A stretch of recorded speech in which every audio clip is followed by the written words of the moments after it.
going on, Jeromes? Beautiful day for some Q&A, baby. Thank you, everyone who submitted questions on the community tab. Again, we're going to get better at doing these. There we go. First up, Travis Schlieffen. Ooh, the Schlieffen plan. Schlieffen, close enough. Can JJ succeed with the current offensive line? So the Vikings have the cap. They have the motivation to improve the offensive line, which, it was obviously exposed against the Rams as well as against the Lions. So it is what it is. You got great tackles. When Darnold is healthy, but interior, got to get something fixed. But with McCarthy, I mean, we've wanted a mobile quarterback for so long. Like, when was the last mobile Vikings quarterback? Like, Randall Cunningham was old. Dante could move before he couldn't. I don't know, Rich Gannon, when he was younger, coming out of Delaware, sure. But McCarthy can move. Like, McCarthy is a legitimate mobile quarterback. I wouldn't say that he's a running quarterback per se. I would put his movement skills on the level of slightly less than Josh Allen, but in that neighborhood. But McCarthy, here's the thing. Like, Michigan's offensive line, JJ gets this bad rep for being a hand-off merchant with a phenomenal offensive line. His offensive line was good for college.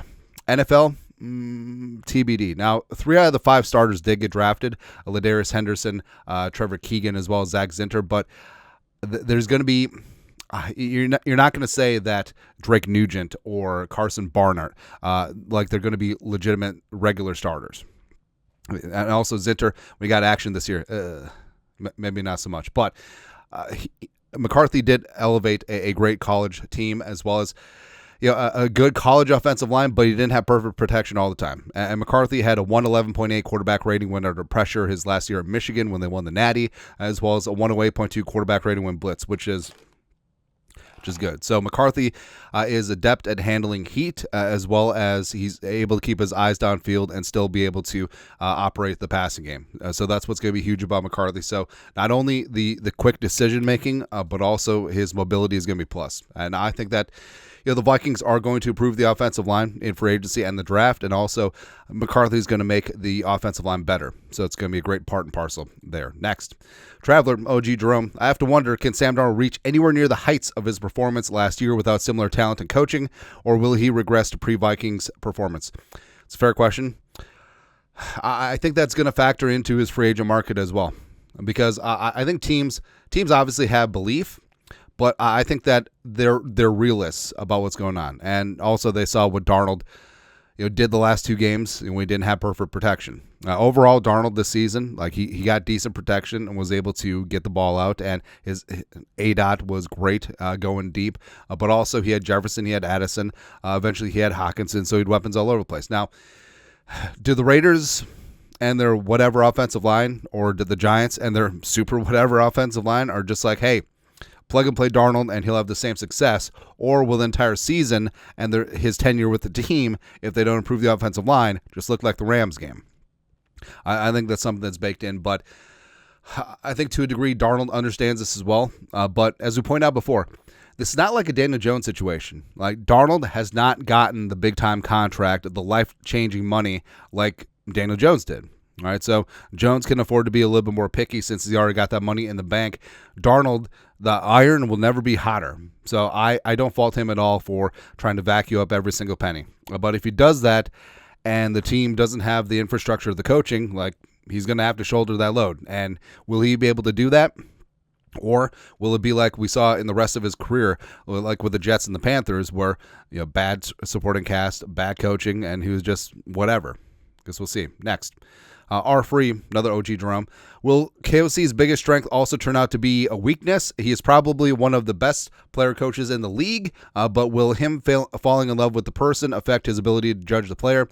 Could this ultimately create a rift between he and Kwesi when it comes time to move on from certain players? So it's been widely reported and regarded that Kevin O'Connell wanted to keep Kirk Cousins last year, and O'Connell, through his comments in the media, it's clear that he does have an affection for Sam Darnold, although he has repeated several times that he's earned the right to be a free agent, which is kind of a nice way of saying,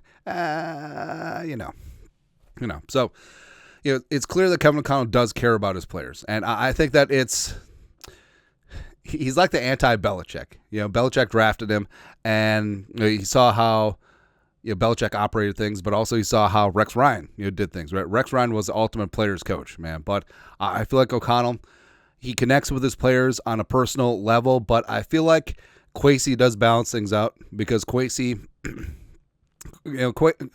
it's good that Kwesi and Kevin O'Connell, they work together, but like we said before, it's very good that they disagree at times because Kwesi, was the one who put the offer to Kirk Cousins on the table. That was not a lot, and I'm sure that's going to be what happens with Sam Darnold.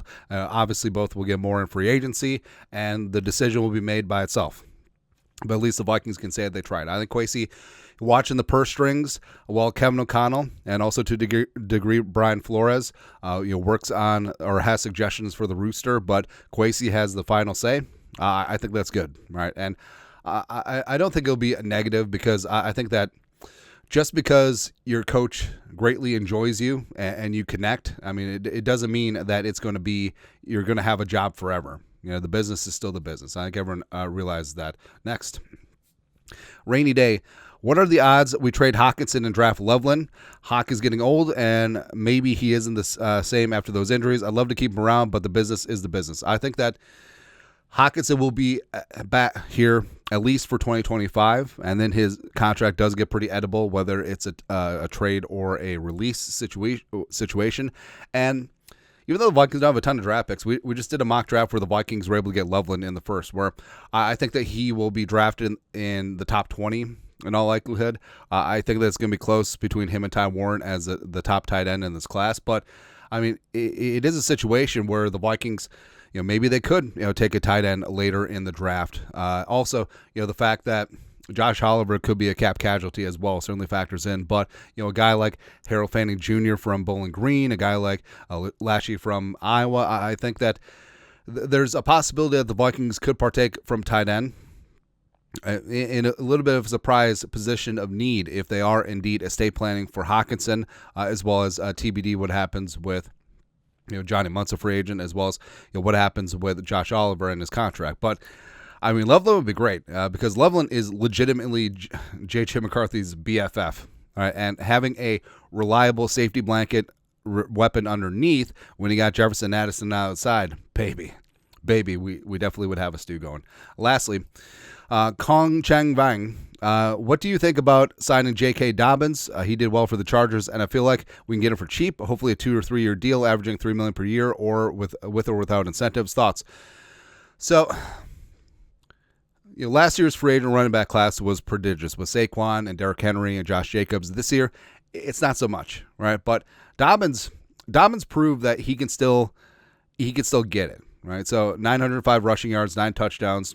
Did miss a couple of games due to a knee injury, and that's been his issue ever since he came into the league. Right, so he missed all of 2021 with an ACL. He missed the bulk of 2023 with a Achilles, and also he missed half of 2022 with another knee injury. So the pride of Ohio State. Remember JK2K. Yeah, I mean, he's a fantastic outside zone runner, does have a little bit of power as well. He is only 26, and it is sort of like the Cam Akers situation, right? So Cam Akers coming back from those 2 Achilles, and Kwesi does love a medical guy. Plus, I don't think that Dobbins is going to cost a lot.